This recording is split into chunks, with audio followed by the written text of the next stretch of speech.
Okay, I'm gonna give this a shot. I am making dinner, so I thought I'd show you what Pampered Chef items I'm using, and yeah.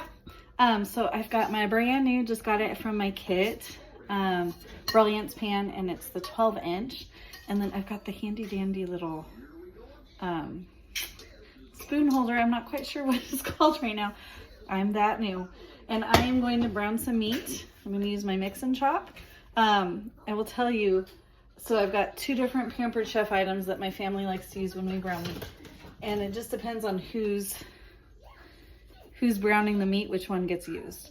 So we've been working on kitchen skills with my 10 and 11-year-old, and he loves using the mix and chop. And until we got this one, this is the one everybody wanted to use. And now we also like using this one, so it kind of alternates between the two. But tonight I'm going to use the mix and chop. And I'm just going to brown the meat, and I'll show you how that all goes. Okay, so I am browning some beef for spaghetti. So I'm just using my mix and chop, and I'm just twisting it and separating the meat out. And I've got my skillet on. And then I was going to add some seasoning, just so I don't get stuff everywhere. This is a little handy dandy holder thing. Something like that. All right, so I'm going to use Pampered Chef Italian seasoning, which I am so excited is gluten-free. It is gluten-free. So I'm going to use the Italian seasoning for our spaghetti tonight.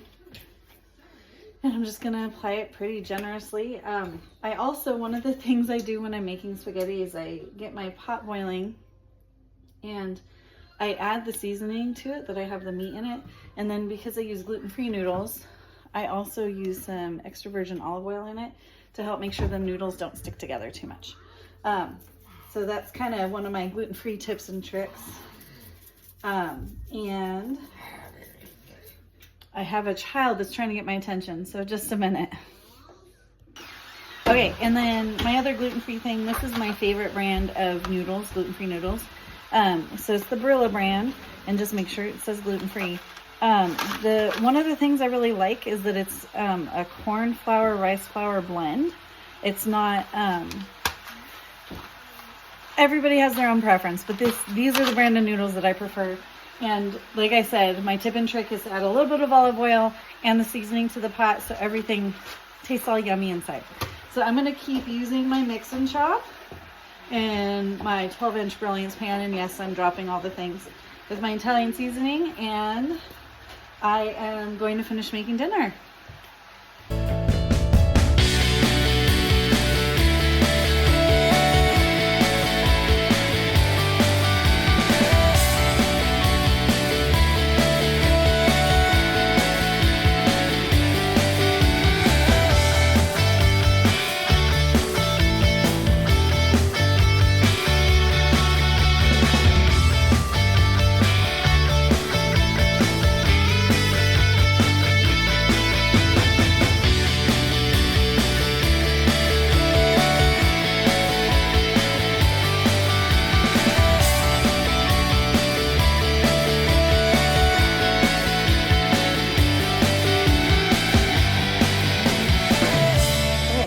So one of the things I really like about the mix and chop is that while I'm browning the meat, I'm not trying to flip over the meat and make a mess, which I do. Just doing this mixes it up so that I'm getting all of the meat browned and I'm not worrying about flipping and tossing and whatever else could potentially be a kitchen mess or disaster. All right, so the meat's all browned and I'm adding my sauce. I do Prego Italian sausage and garlic. That's what my family likes the most. Adding the sauce, and then just to showcase another Pampered Chef, I really like this because some of my family likes a lot of sauce, so they can scoop with this side. And some of my family not so much, so they can let a little bit drain out. And I can't remember the name of this one right now, but I will drop it down in the description or comments when I get there. Anyway, so I'm going to mix it up and let it simmer. One of the things I love about these pans is lids are interchangeable. So I'm going to be able to put that pan on and just let it go while I'm getting everything else going. All right. All right. And